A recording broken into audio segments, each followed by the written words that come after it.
시가 36장 본심으로 하나님의 마음을 시겠습니다.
어리석은 자는 그의 마음에 이르기를 하나님이 없다 하는도다. 그들은 부패하고 그 행실이 가증하니 선을 행하는 자가 없도다. 여호와께서 하늘에서 인생을 굽어 살피사 지각이 있어 하나님을 찾는 자가 있는가 보려 하신즉 다 치우쳐 함께 더러운 자가 되고 선을 행하는 자가 없으니 하나도 없도다. 죄악을 행하는 자는 다 무지하냐? 그들이 떡 먹듯이 내 백성을 먹이면서 여호와를 부르지 아니하는도다. 그러나 거기서 그들을 두려워하고 두려워하였으니 하나님이 의인의 세대에 계심이로다. 너희가 가난한 자의 계획을 부끄럽게 하나 오직 여호와는 그의 피난처가 되시도다. 이스라엘의 구원이 시온에서 나오기를 원하노라. 여호와께서 그의 백성을 포로된 곳에서 돌이키실 때에 야곱이 즐거워하고 이스라엘이 기뻐하리로다. 찬송가 528장 찬송가 보시기에 우리가 여기서 예배드려서 기도하시겠습니다.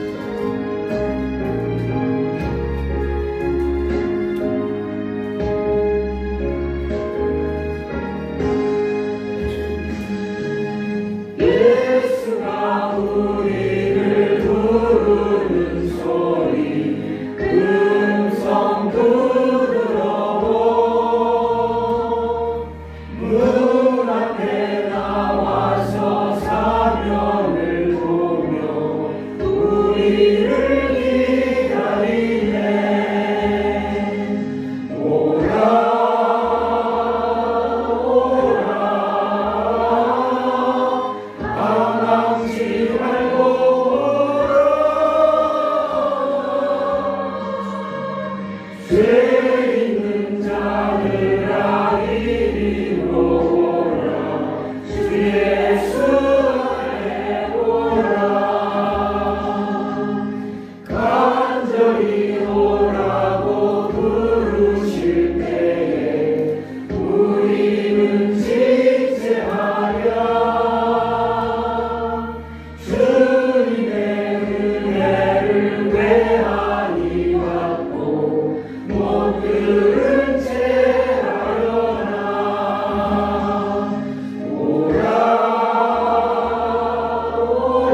원합니다.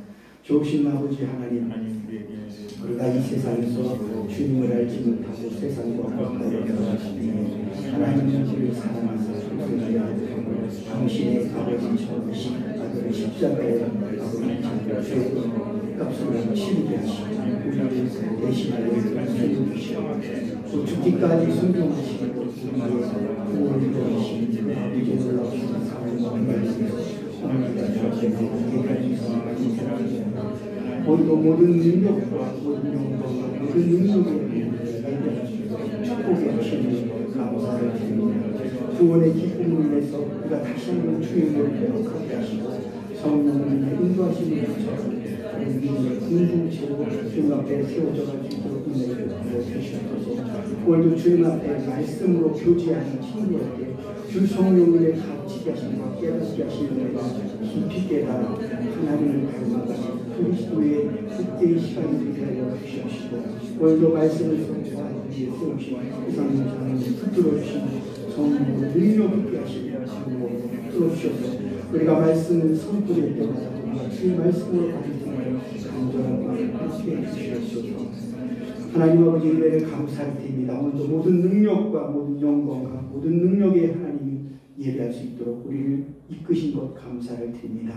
주님 우리가 주님을 찬양하며 우리가 또 기도하며 우리의 죄를 자복하며 나아갈 때에 주께서 우리의 구원의 기쁨을 다시 한번 회복케 하는 그런 복된 시간이 되게 하여 주시고 주님의 말씀이 왕성한 그런 김밥교회가 되어서 우리 김밥교회를 통해서 세우실 그런 영혼과 또 믿음의 가정들을 하나님 이끄시고 합력하여 손을 빌 수 있도록 성령께서 역사하여 주시옵소서.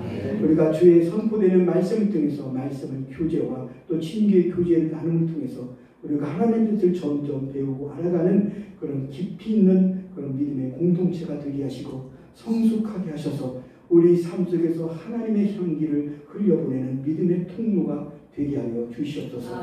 하나님의 영광스러운 십자가의 능력 안에서 세워지고 믿음의 인내함으로 기쁨이 충만한 그런 공동체가 되게 하여 주시옵소서. 오늘도 귀한 말씀을 전하시는 이성용 장로님을 성령으로 이끄시며 말씀을 통해 주님의 뜻을 배우게 하시고 은혜 안에서 함께 공감하게 하시고 헌신의 자리에 서서 주님을 따르는 그런 귀한 말씀으로 받을 수 있도록 은혜 베풀어 주시고 역사해 주시옵소서. 감사드리며 예수님 이름으로 기도합니다. 아멘. 하나님 말씀 마가복음 1장 16절부터 20절 말씀을 우리가 짧은 구절이기 때문에 한 목소리로 입을 맞춰서 같이 공부하시겠습니다. 갈릴리 해변으로 지나가시다가 시몬과 그 형제 안드레가 바다에 금을 던지는 것을 보시니 그들은 먹으라. 예수께서 이르시되 나를 따라오라. 내가 너희로 사람을 낳는 어부가 되게 하리라 하시니 곧 그물을 버려두고 따르니라. 조금 더 가시다가 세베대의 아들 야고보와 그 형제 요한을 보시니 그들도 배에 있어 그물을 빚는데 곧 부르시니 그 아버지 세베대를 품꾼들과 함께 배에 버려두고 예수를 따라가니라. 아멘. 제자들이란 제목으로 이상형님 말씀 전해주시겠습니다.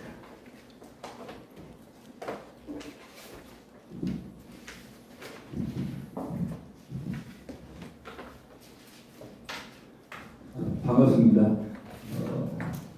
엊그제 그 터키에 선교사로 가 있는 제자한테 카톡이 왔어요. 다음 주에 이제 한국에 온다고. 그래서 그러면서 뭐 지가 그렇게 보냈어요. 교수님 김밥교회 한번 찾아뵙겠다고. 그래서 반갑고 좋다고 오라고 이제 이렇게 해서 카톡을 보내었는데 그날 저녁에 잠을 잤는데 꿈속에서 김밥교회가 없어진 거예요. 이게 난감해. 이거 제자가 그 한국에 와서 그 선교사가 오면 여기저기 사역 보고를 다니잖아요. 바쁘거든요. 이 주일마다. 그래야지 또 선교비도 나오고 후원도 되고. 근데도 여기 김밥교회 뭐 별 볼 일도 없는데 오겠다고 했는데 꿈속에 김밥교회가 없어진 거예요. 제가 깜짝 놀래가지고 잠이 깨가지고 보니까 꿈이어가지고 얼마나 다행이었는지 조마조마했어요. 여기 그 제자가 이제 그 선교사로 나갔는데 제가 학창 시절에 그 한의대 다닐 때 6년이니까 좀 길죠. 근데 저하고 같이 하숙집에 저보다 1년 선배 공주 사람인데 정조문이라고 공주의 태고사라고 절이 있어요. 커요. 조계종은 아닌데 그 아버지는 대처승 그러니까 중도 부인을 두는 중이 있지 않습니까? 스님이라고 해야 되는데 근데 그 아들이에요. 아들이어가지고 큰아들은 서울대 약대를 나와가지고 여기 대전에서 유명한 약국 크게 했었어요. 근데 얘는 둘째. 근데 한의를 다닐 때부터 승복을 입고 다니는 거예요. 머리도 막 깎고. 그러니까 이게 스님은 아니에요. 왜 학생이 아버지가 중이지. 근데 아들이. 근데 같은 저하고 하숙집인데 잠자야 되겠는데 새벽마다 목탁을 끓이는 거예요. 새벽마다. 근데 그때 제가 CCC에 들어갔으니 이건 CCC는 이게 미쳤다고 하는 선교단체인데 내가 전도를 안 했겠어요. 같이 하숙을 하고. 근데 그 사람만 우리 그 선배 1년 선배인데 제일 큰 방을 쓰고 아주 가면 찻잔도 있고 승복도 있고 완전 절이요 절. 근데도 내가 예수님 믿으시라고도 하고 뭐 장난 삼아서도 뭐 하고 이렇게 했는데 그 선배가 저한테 한 말이 미안하지만 이 생에서는 나는 안 돼. 자기 아버지가 중이고 그 중을 또 세습을 또 받아야 되는 거야. 근데 실제로 졸업하고서요. 이분은 결혼 안 했어요. 안 하고 공주 태고사의 주지 스님이 됐어요. 해월 스님이라고 인터넷에 찾아보면 나올 정도인데 그래서 크게 목회가 아니라 뭐라고 해야 되나 하는데 2년 전에 죽었어요. 참 저하고도 격의 없이 지내고 그랬는데 체격도 저보다 크고 뭐 결혼도 안 하고 아버지는 결혼한 중이지만 아들은 결혼도 안 하고 열심히 도를 닦았는데 위암으로 죽었어요. 또 저희 동기 중에 박한규라고 참 우리 괴짜들이 많았어요. 저 동기였어요. 키는 좀 크진 않았는데 서울에서 한의원을 잘했어요. 잘 하고 하는데 가족들이 이렇게 그 해수욕장 갔다가 얘가 어떻게 물에 어떻게 좀 깊은 데 가서 죽다 살았어요. 집 안으로 죽다 살았어요. 근데 그 사람은 죽다 사는 경험을 해야지 변하나 봐. 근데 그 형이 목사님이었는데 죽다 살아나는데 한의원을 다 접어버리고 미국으로 신학 유학을 가버렸어요. 그래서 목사가 돼가지고 미국 가서 신학 유학을 하고 오니까 익산에 성산장로교회요. 성산교회 한 1000명 정도 큰 교회예요. 거기 청빙 받아서 하루아침에 그냥 와서 목회를 했죠. 근데 걔를 한번 동창회에서 만났는데 뭐라고 해야 되나? 결혼식 장례식 쫓아다니라고 죽겠다. 큰 교회 목사를 하니까 어떤 신앙적인 이런 거보다 성도들의 그 행사에 쫓아다니고 그래서 지가 스스로 일찍 그만둬버리고 미국으로 다시 가버려서 지금 미국의 한인교회 작은 교회 목회를 하고 또 한 사람은 박대덕이라고 괴짜들 많지요. 신부가 됐어요. 신부 전주의 전동성당이라고 거기에 신부로 이렇게 있었고 제가 뭔 말씀드리려고 오늘 제자들에 대한 이야기가 나와서 그 다음 페이지 PPT가 별 교육에 효과 없다는 이론도 또 나오는데 저도 편하게 그냥 이걸 칠판에다 써서 하기로 그러니까 뭐 이게 딱 당황스럽죠? 그래도 한문 세대들일 것 같은데 설, 논, 서, 경 세상의 모든 이론은 이 네 글자 안에서 정리가 다 돼요. 그래서 썰 풀지 마라 뭐 하면 이야기들이 뭐 설이 되겠죠. 논문할 때 논쟁할 때 그러면 논문 그러면 뭔가 체계화가 좀 돼서 인정을 받는 학설 이런 것들이 논문이 되겠죠. 서는 이제 그것이 묶어지면 책이 되는 거예요. 책으로 되면 어때요? 벌써 좀 신뢰가 가잖아요. 기독교는 뭐라고 합니까? 책의 종교라고 해요. 성경. 그 다음에 바이블, 비블리카 책이라는 뜻이에요. 그러니까 책서 이래서 책. 경입니다. 그 위에 책보다 위에 있는 게 경이에요. 자 여러분들 여기서 서자하고 경을 합치면 가장 쉬운 게 뭐가 있어요? 사서삼경. 그죠? 그러면 시험 문제 때 순간적으로 시험 봐야 돼. 사서가 뭐냐고 삼경이 뭐냐고 애들 괴롭힐 때 교수들이 할 말 없어요. 시험 봐요. 수시 시험 봐.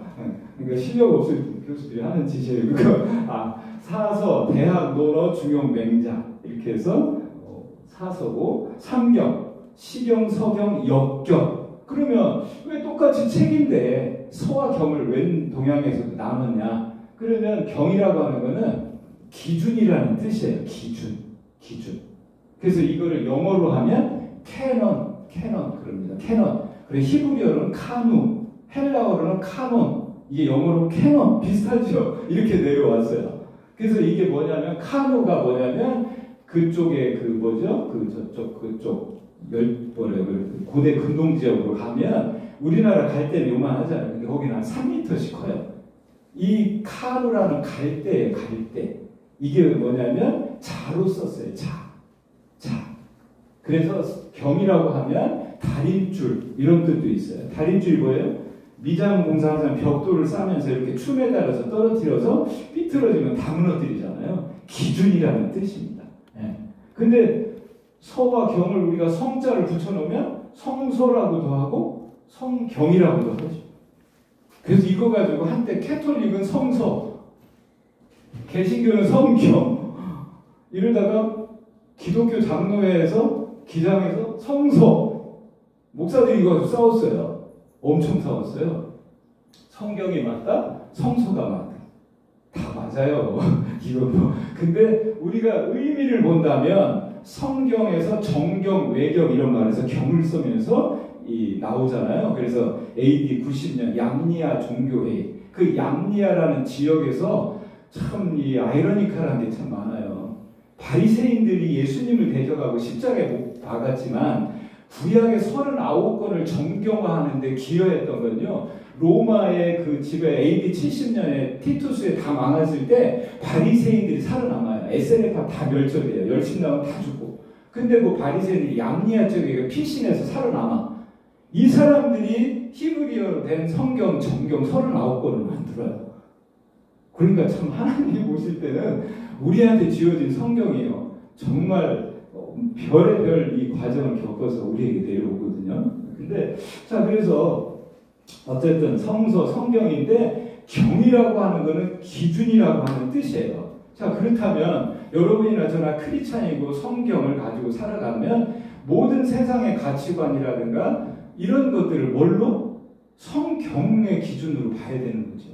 이게 성경의 기준인 거예요. 자, 그 인간의 본질에 대한 7가지 견해라는 책이 있어요. 두껍지도 않은 작은 책, 오래됐는데 제가 그걸 옛날에 봤는데 다시 이것 때문에 찾으려고 하다가 막 작아서 못 찾다가 좀 정리된 것만 봤는데 거기 보면 막스주의자들이 말하는 인간론이 있을 거 아니에요? 사르트, 그 다음에 여러 가지 소크라테스, 플라톤, 그 다음에 오늘날 자본주의, 과학, 한의학. 그러니까 한마디로 인간이라고 하는 대상을 어느 기준에서 보느냐에 따라 인간관, 세계관에 따라서 인간을 마르크스주의자들은 유물론으로 보니까 인간은 물질 덩어리로 보는 거예요.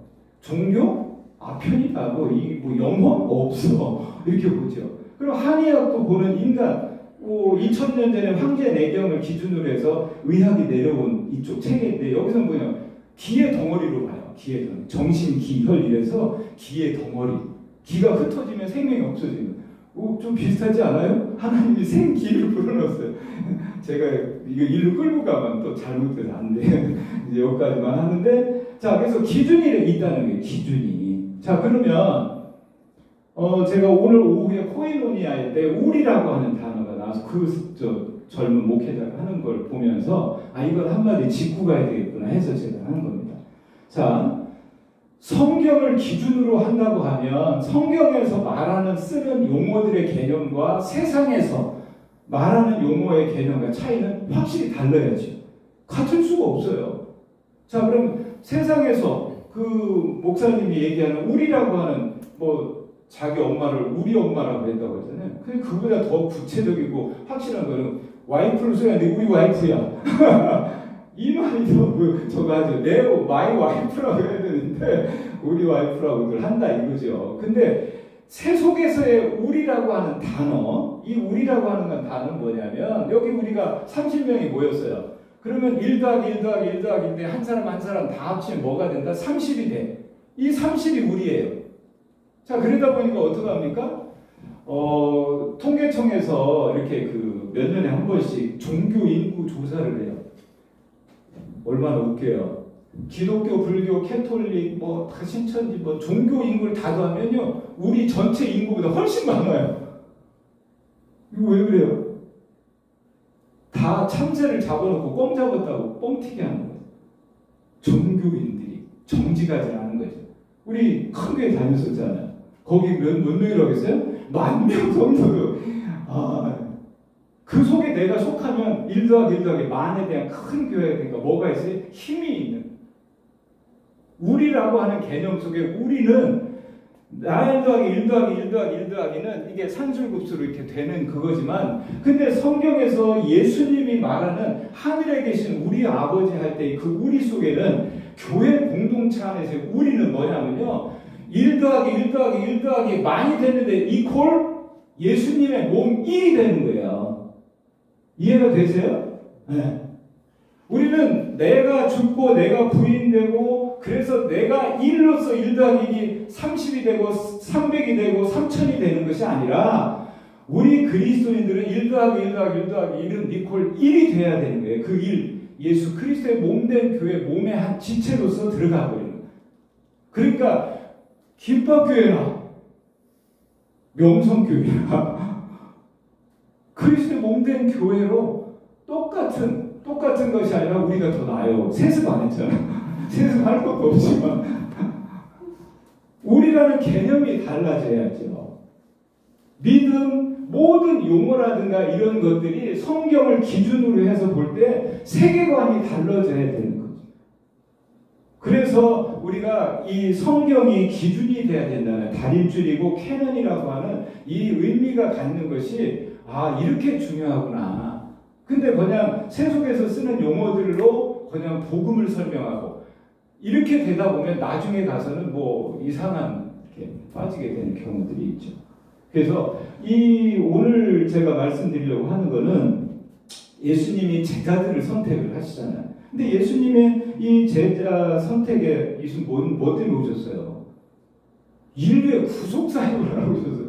구속사역. 전 세계가 그 대상인데, 그러면 좀 폼나게 좀 근육질에 어른으로 오셔서 아니면 지성적인 걸 가지시고 뭐 예루살렘 성전에 뭐 랍비 중에 좀 탁월한 뭐 명철 있는 랍비로 오셔도 뭐 이게 좀 그래야 될 거 아니겠어요?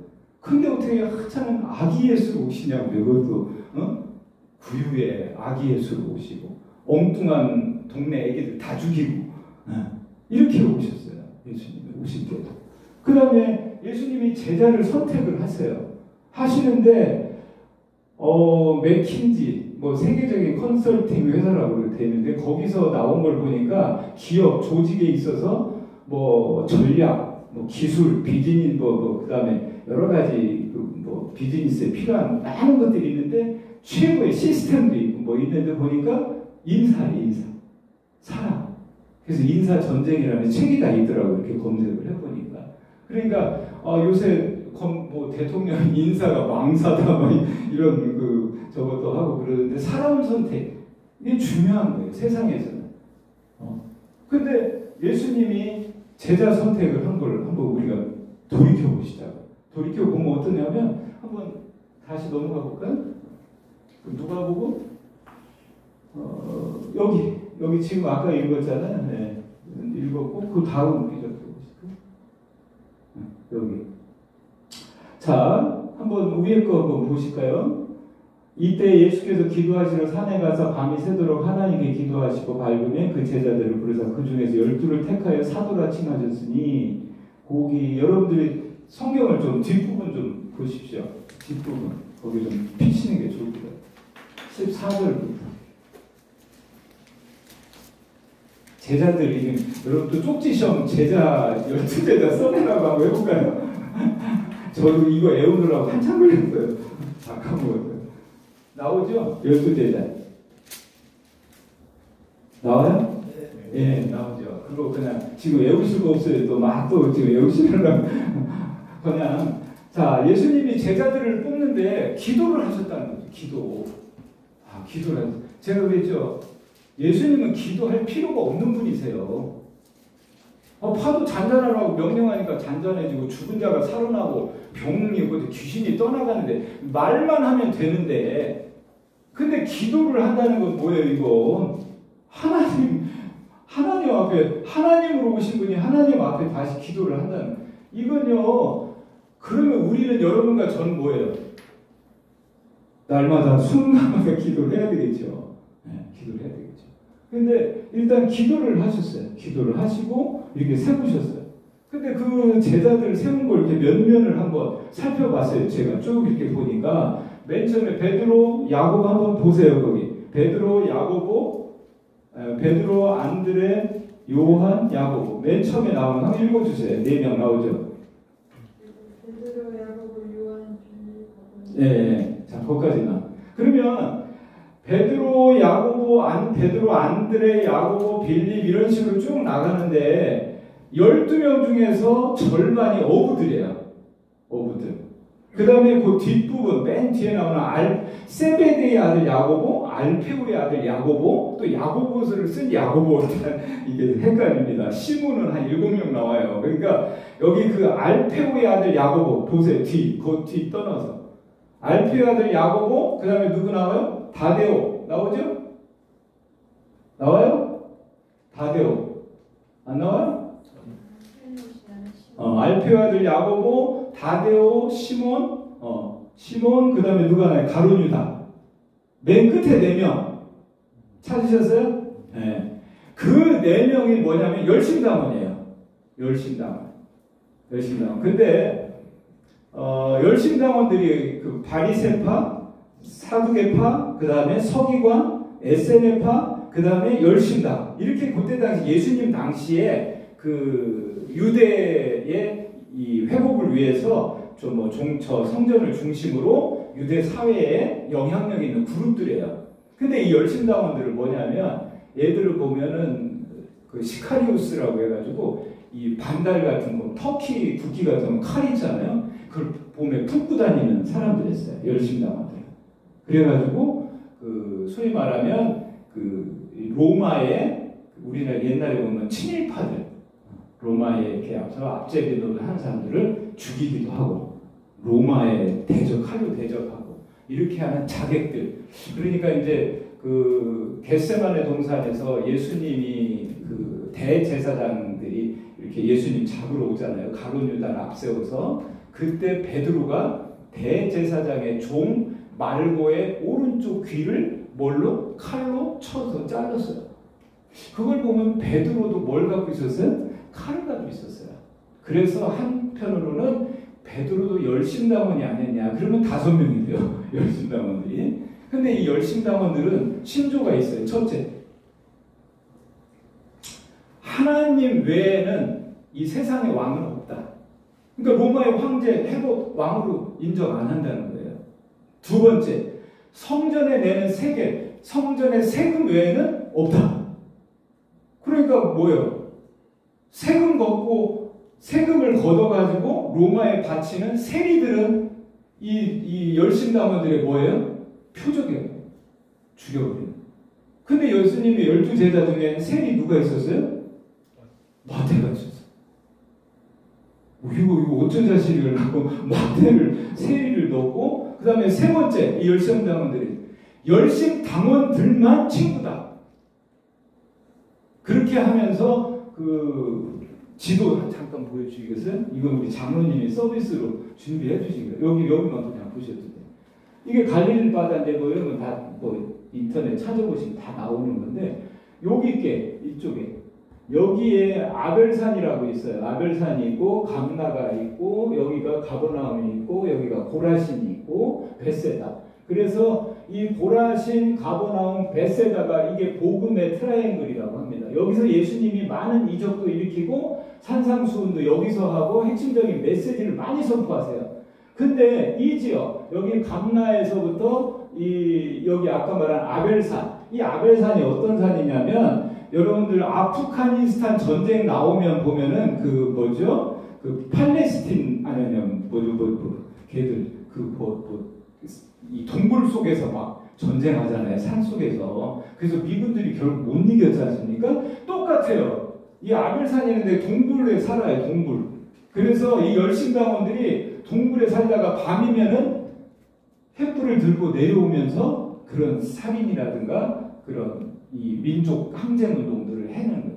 그래서 이 열심당원들의 별명이 뭐냐면 횃불, 그 다음에 강도. 그러니까 예수님이 돌아가실 때 왼손 그냥 강도, 열심당원들이에요. 바라바, 강도. 이게 그래서 사실은 요세푸스에 의하면 유대 전쟁사에 의하면 그때 당시 로마의 지배를 받았기 때문에 문서 같은 것이 어떻게 해요? 감독을 받았을 거 아니에요. 그러다 보니까 열심당원들의 은어로 강도라는 단어를 쓴 거예요. 그러니까 절도범으로 해서 한 강도들은요 오른 손목을 자르는 법을 형을 받아요. 근데 강도짓 했다고 십자가형을 안 받고 십자가형은 로마 시민들한테는 안 했고 정치범들, 살인범들한테 하는데 특히 정치범들. 그래서 열심당원들을 죽이면 다 십자가형으로 죽였던 걸 볼 수가 있어요. 그래서 이쪽에서 자 보세요. 예수님의 사역지도 여기. 그 다음에 여기 아벨산에서부터 이렇게 감나까지 이 지역이 뭐냐면 열심당원들의 근거지예요. 근데 이 갈릴리라고 하는 것이 북이스라엘이 북쪽이잖아요. 이스라엘 남유대 북이스라엘이 멸망한 뒤에 저기에 이방인들이 와서 많이 살았어요. 그래서 유대인들을 이주 정책도 했던 지역이에요. 그러다 보니까 이쪽 지역은 사실은 이방신들도 많아요. 그러니까 가이사랴 빌립보에 가서 베드로가 또 신앙 고백하잖아요. 주는 그리스도. 예수님 뭐라고 그래요? 이방신이 많은 데 가서 제자에 사람들이 나를 누구라고 하냐? 너는 나를 누구라고 하냐? 이렇게 물으세요. 그 지역이 이 북쪽 지역.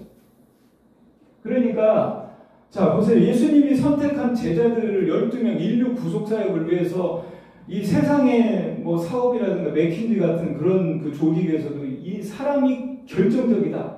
뭐 전략, 기술, 뭐 시스템 다 하지만 그걸 하는 사람이 사람이기 때문에 중요하다. 근데 예수님을 보면 어떻게 된 게 어부. 근데 이 어부들은 또 다 같은 고향 사람들이에요. 그 다음에 이 열심당원들 4명에서 5명. 근데 거기에 그 사이에다 또 누굴 넣어요? 세리. 이 세리는 또 어떤 사람들이냐면 세금을 150원을 받아가지고 100원을 로마에다 넣고 50원을 지가 먹는 거예요. 그러니까 저 사람 돈 많으면 한 200원 받아서 100원 넣고 100원 먹고. 그러니까 세리들이 부자죠. 근데 이 세리들은 어떻게 셈이 밝아야 됐어요. 그 다음에 로마를 상대하니까 학식이 있고 언어가 됐어요. 그래서 헬라어, 아람어, 라틴어까지 할 수 있는. 그래서 마태를 선택했다는 말은 마태의 펜과 잉크를 선택했다. 예수님이. 그래서 마태복음이 정말 정교하게 잘 쓰여진 유대인들을 향해서 그렇게 얘기를 하는 학자들도 있습니다. 근데 자 그래서 그 12명의 제자들을 이렇게 봤을 때 보면 그렇게 놓고 김밥교회를 했으면 이거 안 됐을 것 같아요. 안 됐을 것 같아요. 그런데 결국엔 어때요? 열심당원들이. 그러니까 가룟 유다도 보면요. 예수님을 배신했잖아요. 근데 사실은 베드로도 배신했잖아요. 근데 가룟 유다는 아마도 얘들이 칼을 품고 다니는 자객. 그러니까 뭐 일본의 사무라이들 같은 정신들이 있으니까 은 30냥 다 돌려줬잖아요. 돌려주고 자기가 이 목을 매서 이렇게 죽지 않습니까? 그걸 보면 이 가룟 유다는 무사했던 것 같아요. 근데 베드로는 비겁했고 근데도 하나님이 그 베드로를 통해서 이따가 뭐 뒤에 조금 시간 되면 보자고요. 그래서 일단은 그 12제자들을 선택한 면면을 보게 되면 이 구성에 있어서 납득이 잘 안 가는, 납득이 안 가고 그 다음에 예수님이 특별한 뭐 랍비의 우수한 자라든가 뭐 언어가 능통한 자, 복음을 전파해야 되니까 그런 어떤 자질들을 보질 않았어요. 예수님이. 그냥 자기가 다니는 데에서 이렇게 보셨는데, 자, 이게 그 어느 선교 단체에서 나온 자료를 보니까 그런 내용이 있어요. 윌리엄 캐리, 리빙스턴, 뭐, D.L. 무디. 그래도 한때 복음 사역에 아주 훌륭하게 쓰임받았던 선교 사역자들, 전도자들 아니에요. 이들을 가지고 오늘날 선교 단체, 침례교 선교 단체에다 서류를 다 놓았더니 다 떨어지더래요. 떨어지더라. 그러니까 오늘날은 시대가 전문화됐다는 이름도 있겠지만 오늘날은 많은 조건을 보는 거예요. 자격을 보고 조건을 보고.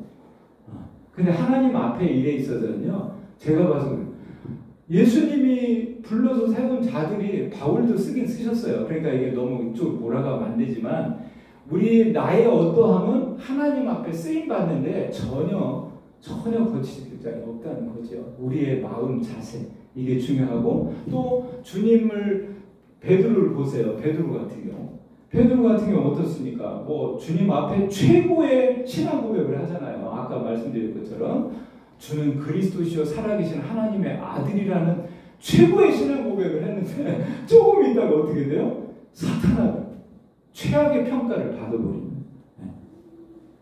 그런데도 이 베드로 그 다음에 이 12 제자들을 가만히 이렇게 보면 예수님이 잡혀가셨고 베드로는 그래도 따라가요. 대제사장의 그 뜰까지 따라가서 예수님을 부인하게 되고 그러지만은 결국엔 예수님의 장례식장에 안 나타나요.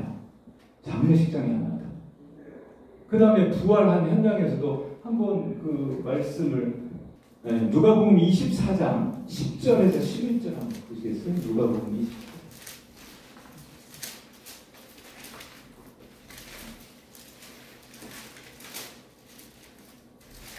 한번 읽어주시겠어요, 누가? 이 여자들은 막달라 마리아와 요한나와 야고보의 모친 마리아라. 또 그들과 함께한 다른 여자들도 이것을 사도들에게 알리니라. 사도들은 그들의 말이 허탄한 듯이 들려 믿지 아니하나 베드로는 일어나 무덤에 달려가서 구부려 들여다보니 세마포만 보이는지라. 그 된 일을 놀랍게 여기며 집으로 돌아가니라. 예. 어떻게 여겼어요? 제자 사도들이 허탄하게 헛소리로 알았다 그 소리죠. 헛소리로. 예.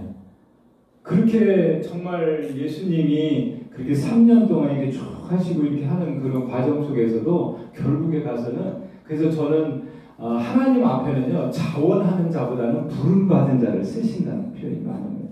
자원하는 자보다는 부름받은 자를 쓰시고 또 이 베드로의 삶을 우리가 뭐 더 상세하게 들어갈 수 있는데 이 베드로의 저걸 보시면 이 6장 거기 앞에 우리가 처음 오늘 주제 말씀 거기를 보시면 그런 생각 안 드세요? 어떻게 이렇게 쉽게 예수님을 따라 나섰지? 제가 나를 보니까 나는 맨날 이 개 끌려가듯이 오늘 여기까지 왔는데 그래서 제가 그 제자가 또 선교사로 헌신한 거 보고 더 김밥교회 그 모멘텀이 또 거기서도 있었어요. 네. 그런데 이걸 오늘 말씀을 전해야 돼. 우리 집사람에서 나는 버린 게 하나도 없는데 하는 생각이 들고 그게 아주 계속 왔어요. 근데 위로는 좀 됐어요. 왜요? 예수님이 그렇게 이 베드로가 그 배 다 버리고서 따랐는데 어떻게 돼서 다시 풀이 나고 도망가잖아요. 자, 제 생각에는 이때 당시에 어부들의 삶이 뭐 가난하다, 무식하다, 뭐 설교에 많은 자료도 이렇게 나오는데 그 여러 가지 자료를 보면요. 그때 당시 갈릴리 바다 주변, 호수잖아요. 그 바다 주변에 15개의 항구가 있었대요. 그 뭔 얘기예요? 저게 호수인데 15개가 있다는 거는 어종이 풍부했다는 거예요. 그래서 고기가 많이 잘 잡혔고 고기를 염장해서 냉장시설이 없었으니까 그게 팔면서 고수도 되겠다는 거죠. 그리고 베드로는 자기 배가 있었어요. 그 제자를 보면. 그러면 이 정도 되면 그 상당한 재력도 있었고 또 영향력도 있었던 그런 위치였다는 거죠. 그러니까 베드로가 무식하고 가난하고 찌들고 이게 아니라 근데 이제 이 베드로가 그 예수님이 요 현장을 이제 누가복음에 보면 그 헬몬산의 빙하가 녹아서 그 물이 흘러들으면 갈릴리로 이렇게 흘러든다는 거죠. 그럼 찬물이 내려오니까 찬물은 깊이 들어가요. 수심이 한 26m. 그게 되는데 밑으로 가고 더운 물이 위로 올라오니까 고기들은 주로 위쪽에 있다는 거죠. 그렇게 하고 그 물이 요단을 타고 사해로 이렇게 넘어가는 구조가 되는데 근데 그때 당시에 그 물은 세마포 그러니까 이 세마포라고 하는 거는 오늘날 마와 같은 거죠. 그러다 보니까 물에 젖으면 그대로 두면 바로 썩고 이 견인력이 약해져 찢어지니까 바로바로 씻어서 말려야 된다는 거야. 그래서 고기 잡는 시간은 밤 10시에서 새벽 4시까지. 왜? 고기들이 눈이 있잖아요. 그래서 세마포 그물이 보인다는 거예요. 그래서 어두운 밤에 낚시질, 이 그물질을 할 수밖에 없었고. 근데 고기가 많은데 신기하다는 거죠.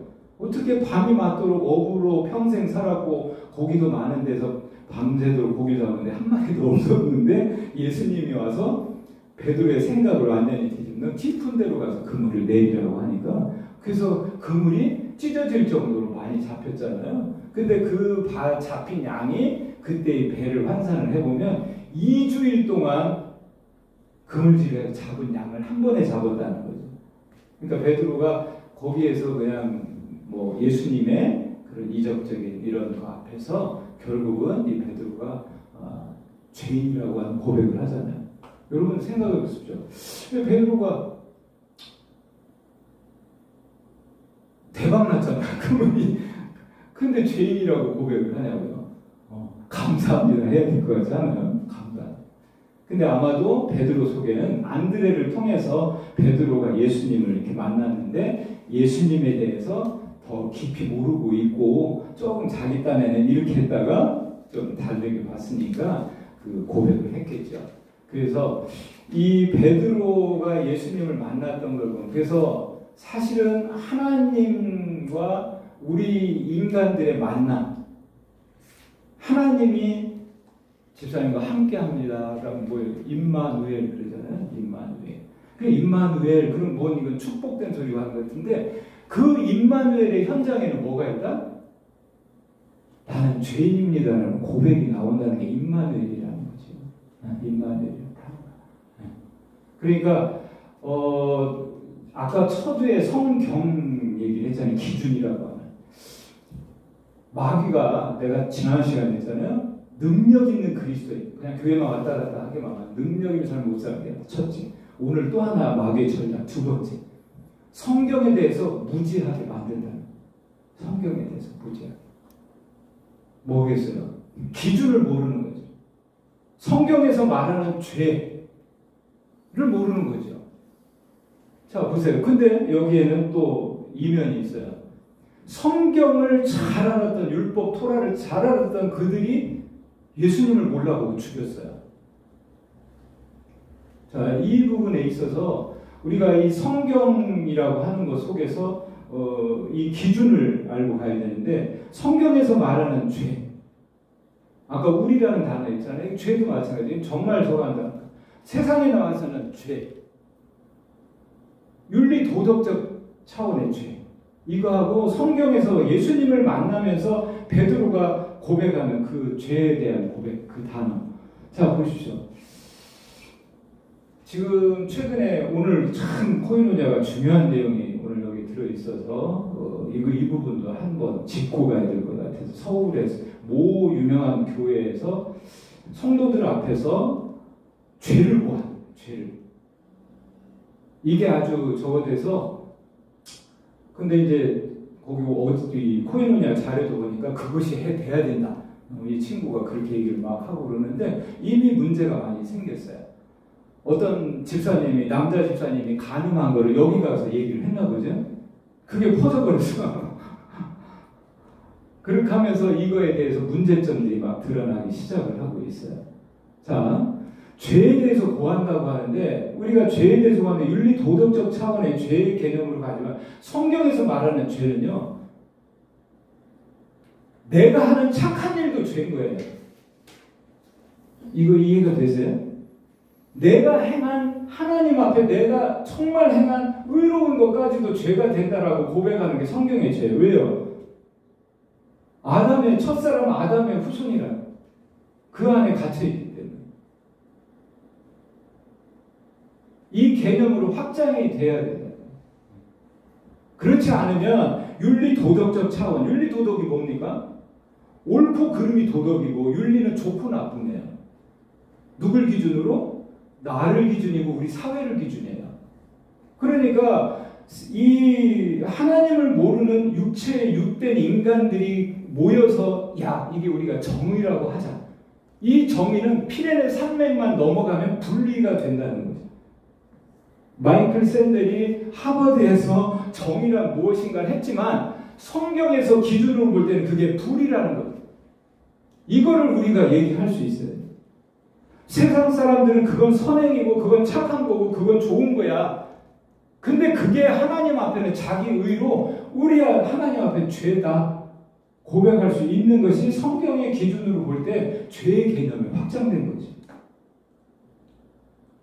그래서 저는 이 베드로가 정말 어떻게 이런 상황 가운데서 자기의 죄인됨을 고백할 수 있는. 그래서 우리 하나님 앞에 신앙생활에 있어서 헌신은 나의 죄인됨입니다. 근데 바울도 어떻게 됩니까? 죄인 중에 괴수라고 하는 고백을 합니다. 죄인 중에 괴수라고. 끝에 가서.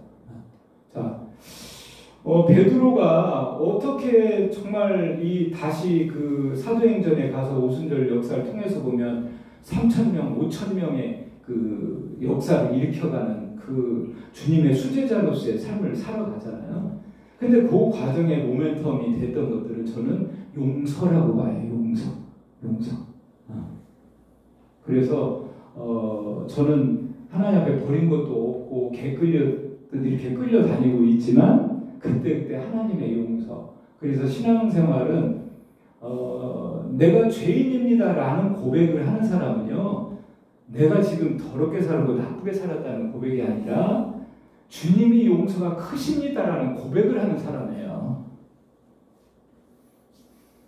그래서 성도는 낙심할 이유가 없는 사람이 성도인 거예요.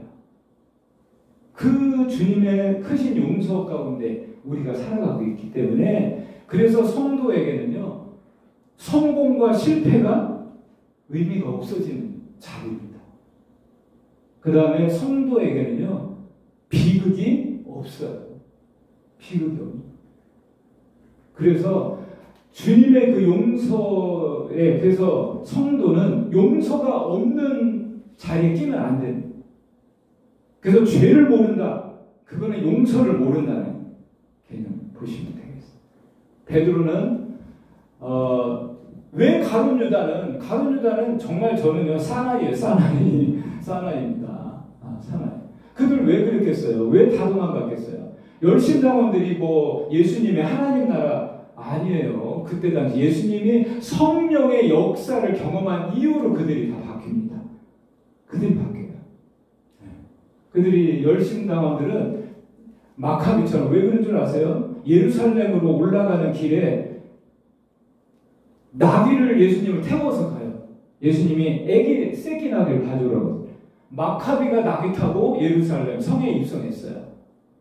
그러니까 제자들 머릿속에서는요, 아마도 저 예수님은 분명히 우리나라를 그 마카비 왕조처럼 회복시킬 것이다. 그 순간까지 십자가에 돌아가셔서 이걸 이루시리라 전혀 기대 안 했어요. 근데 이게 뭐 그냥 대제사장 로마 병사 몇 명에 그냥 붙들려 가버리시는, 분명히 그 많은 이적과 표적을 봤는데도 그 제자들 속에서는 자기들의 그 하나님 나라는 그렇게 회복될 것이다. 보이는 나라, 눈에 보이는 그 다윗의 왕조처럼 이렇게 그 생각들을 했다는 걸 볼 수가 있습니다. 근데 가룟 유다는 결국에 그 예수님을 팔고, 근데도 돌려주고 좀 늦게 깨달았지만 그냥 뭐 자진을 했지만, 이 베드로는 예수님의 그 용서하심의 그 속에서 다시 우뚝 서가요. 그래서 여러분과 저희들의 신앙의 자리, 이거는 뭐 제가 이걸 준비하면서 참 인생 다 살아가신 우리 성도님들한테 뭘 버리고 제대로 살아가자고 도전을 해야 되나? 자, 할 게 있죠. 아담은 하나님 앞에 정말 하나님 앞에 벌거벗은 것이 부끄러움이 없이 살았는데, 그 범죄한 이후에 옷을 입어요. 옷을 입는데 하나님이 어떻게 하세요? 가죽옷을 해 입히시잖아요. 그래서 구약에서는 옷, 그 제사장들 옷 보면 청색, 하얀 세마포 이런 많은 장식들이 의미가 다 있어요. 옷을 입는데 사도 바울은 옷을 육체를 옷이라고 설명을 해요. 내가 이 육신을 빨리 벗어버리고 싶다. 여러분과 저희들에게 마지막 남은 거는 벗어버려야 될 육신, 그거를 버리고 주님 앞에 가요. 이게 가장 쉽지 않은, 왜요? 나이가 들어가잖아요. 그러면 자, 제가 서 있잖아요. 그러면 심장에서 피를 제일 가기 어려운 데가 어디예요? 여기잖아요. 여기 꼭대기 중국 때문에 못 올라가요. 그럼 여기가 뭐예요? 대뇌 피질이에요.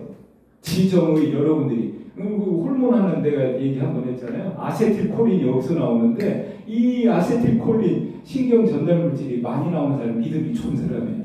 이게 유물론 하는 애들, 과학을 하는 사람들은 신앙의 믿음도 호르몬으로 봐요. 인체를 전기하고 호르몬으로 설명을 끝내 단백질로. 근데 그거 우리 물질 육체니까 우리도 그렇게 가요. 근데 어떻게 했습니까? 피가 많이 못 가죠. 그래서 머리털이 빠지기도 하지만 대뇌 피질이 혈액이 잘 안 가니까 자꾸 굳어져요. 그러면 대뇌 피질이 굳어지면 어떻게 되는 줄 아세요?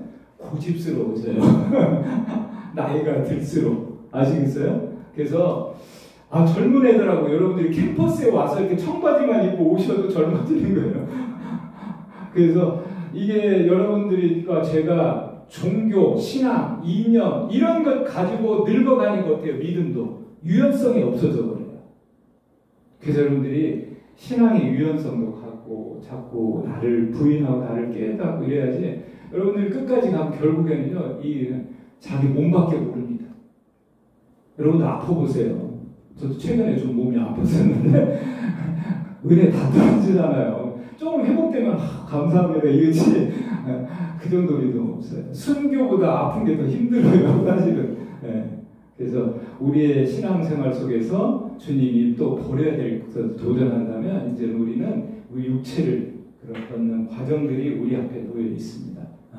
그래서 주님께서 그래도 어떻게 하신다? 베드로처럼 우리는 변덕스럽고 우리는 자꾸 육체만 바라보고 이렇게 살아가지만 성령께서 여러분과 저희들 속에 내주하셔서 견인해 가시고 우리를 끝까지 이끌어가시고 우리의 신앙생활에서는 주님의 용서를 잃어버리면 안 됩니다. 주님의 용서 속에. 그래서 그 용서가 있는 공동체, 그것이 여러분과 저희들 속에 우리가 교회를 이끌어가는 의미가 되고 목적이 되리라고 생각을 합니다. 같이 기도하시겠습니다.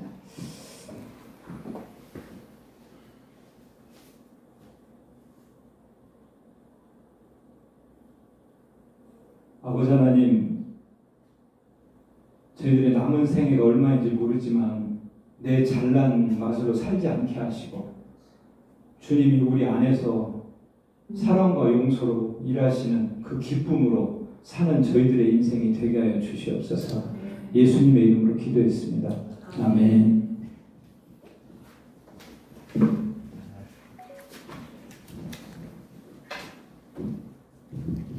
찬송가 314장 불러주십시오.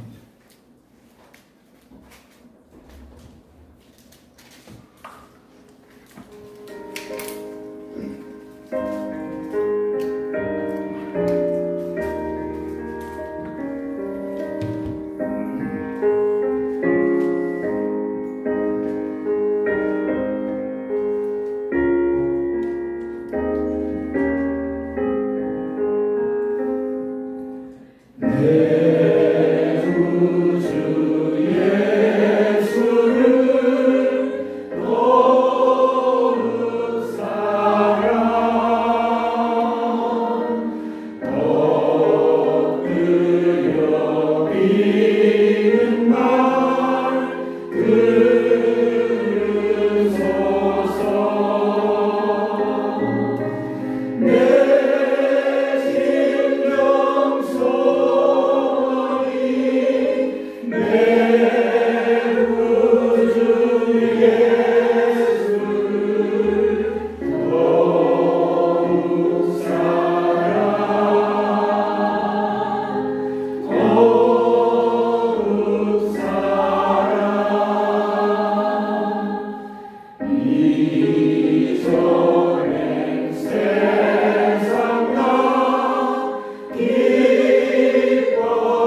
그들의 계신 우리 아버지여, 이름이 거룩히 여김을 받으시오며 나라가 임하시오며 뜻이 하늘에서 이루어진 것 같이 땅에서도 이루어지이다.